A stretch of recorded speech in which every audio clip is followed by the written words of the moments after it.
Okay, you're good. Right. Welcome back to a brand new Vicks Flicks podcast. This is a solo one. This is actually an extra one because we have another one coming out next week dealing with Steven Soderbergh's filmography, along with a little review of his latest with Ian McKellen called The Christophers. But today, I wanted to talk about a Japanese thriller called Exit 8. Now, before I get into that, my intention on doing some of these solo Vix Flicks ones it's never really planned. I did a couple last year. There's Christie, the boxing movie that has Sydney Sweeney in it, and then there's a family kids movie called Sketch that I did that they ended up having this kind of big premiere where Tony Hale from Veep and voice of Forky, he was there. It's called Sketch. So I'm like, oh, you know what? As I intend to start writing these reviews, a feeling kind of starts to sink in during that process that's like more of that. I sort of want to say more, and I can't quite get it across in the writing. And so sometimes I feel like, hey, you know what? It's just more effective if you just listen to me talk about it more than reading what I wrote. And after I watched Exit 8, I hit up my boy Stoney and said, hey, I think I would like to do a podcast on this more than write it. So here we are. So Exit 8. All right. Per Rotten Tomatoes, a man trapped in an endless sterile subway passageway sets out to find Exit 8. The rules of his quest are simple. Do not overlook anything out of the ordinary. If you discover an anomaly, turn back immediately. If you don't, carry on. Then leave from Exit 8. But even a single oversight will send him back to the beginning. Will he ever reach his goal and escape this infinite corridor? So apparently this is adapted from a video game, which, full transparency, I've never played or actually even heard of. Fun fact, the last game I played was maybe Tiger Woods '08. And this was, I believe, way before he ended up like wrecking 3 cars. So that's my video game experience and some wrestling ones, of course. But as far as the video game, this is via our friends at Wikipedia. Exit 8 is a 2023 indie adventure game developed and published by Koteki Create. Billed as a walking simulator, the game revolves around the player walking through a Japanese metro station passageway trying to spot inaccuracies, referred to as anomalies, in the layout of the passageway to reach the exit of the station. Exit 8 took 9 months to develop and was designed to be made in a short amount of time and on a low budget, as Koteki felt another game he was making at the time had too long of a development cycle. The game was inspired by the surreal atmosphere of underground passageways and the concept of liminal spaces. The Finnish horror game series I'm on Observation Duty also served a key part in the creation of the game, never heard of that one either, as it inspired the game's anomaly mechanic. The setting was modeled after several Japanese metro stations. So Exit 8, the movie, is a gripping, a well-crafted and clever liminal horror that's also a psychological time loop thriller where repetition is required in this bizarre, though anxiety-inducing quest back to reality. So the film starts actually in first-person perspective with a character called the Lost Man. He is played by a fantastic I'm going to get this right, Ninomiya Kazunari. He is actually a Japanese idol from a Japanese idol group named Arashi, and was in Clint Eastwood's Letters from Iwo Jima. So it has him standing in a crowded Japanese subway car on his way to his temp job. He's looking at his phone. He's ignoring his girlfriend's calls. He's listening to music through these like noise-canceling style headphones.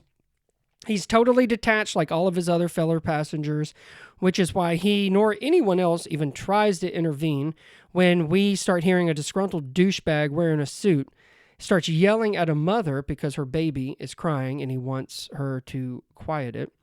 But when the lost man finally does answer his phone, it's his ex, and she tells him that she is pregnant and she's at the hospital, unsure of what to do. And before he exits the subway, he is faced with the question of if he'll be involved with this situation, shall we call it. And it is, he delivers just an awkward silence. The lost man, as from what we can gather, is living pretty aimlessly and evasive. And by no coincidence at all, he ends up finding himself literally lost.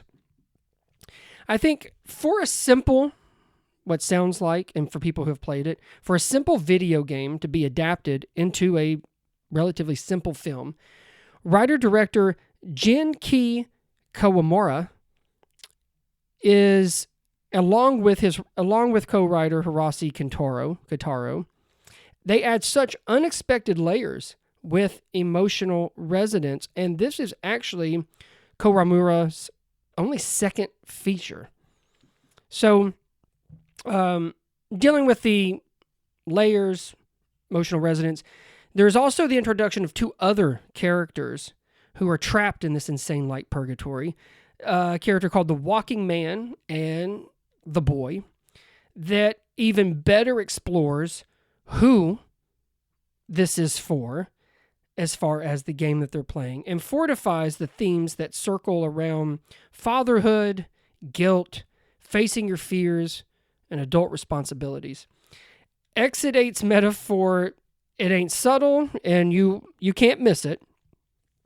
The atmosphere of Exit 8 is claustrophobic and unnerving, and Keisuke Imamura's cinematography is very minimalist, but totally resourceful, as he utilizes these kind of long, continuous shots where the subway passage is precisely framed with subtle deviations that amps up the suspense.